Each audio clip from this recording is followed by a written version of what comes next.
தமிழகத்தில் 39 தொகுதிகளிலும் திமுக தலைமையிலான கூட்டணியே வெற்றி பெறும் என ஆங்கில செய்தி தொலைக்காட்சியான இந்தியா டுடே தேர்தலுக்கு முந்தைய கருத்து கணிப்பை வெளியிட்டுள்ளது. கூடுதல் விவரங்களோடு நமது செய்தியாளர் மதியழகன் இணைகிறார். வணக்கம் மதியழகன், விவரம். இந்தியா டுடே ஆங்கில தொலைக்காட்சி நடத்திய தேர்தலுக்கு முந்தைய கருத்து கணிப்புகளை தற்பொழுது அதன் முடிவுகள் வெளியிடப்பட்டிருக்கின்றன.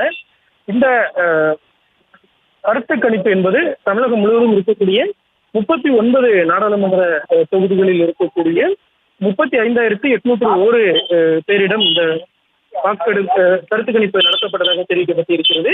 டிசம்பர் 15ஆம் தேதி முதல் ஜனவரி 28ஆம் தேதி வரை இந்த கருத்து கணிப்புகள் நடத்தப்பட்டதாகவும் இந்தியா டுடே தொலைக்காட்சி தெரிவித்திருக்கிறது. இதனுடைய முடிவில் தமிழகத்தில் இருக்கக்கூடிய 39 தொகுதிகளிலும் திமுக கூட்டணியே வெற்றி பெறும் என்று அதில் கணிக்கப்பட்டிருக்கிறது. கடந்த முறை கைப்பற்றிய ஒரு தொகுதியையும் அதிமுக இழக்கக்கூடும் என்றும் இந்த கணிப்பில் தெரிவிக்கப்பட்டிருக்கிறது. மேலும் திமுக தலைமையிலான கூட்டணிக்கு 47% வாக்குகள் கிடைக்கும் எனவும், பாஜக தலைமையிலான தேசிய ஜனநாயக கூட்டணிக்கு 15% வாக்குகள் கிடைக்க வாய்ப்பிருப்பதாகவும் தெரிவிக்கப்பட்டிருக்கிறது.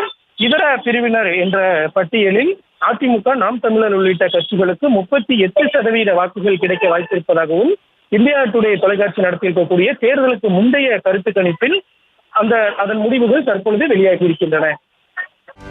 செய்திகளை உடனுக்குடனும் துல்லியமாகவும் தெரிந்து கொள்ள சப்ஸ்கிரைப் பண்ணுங்க.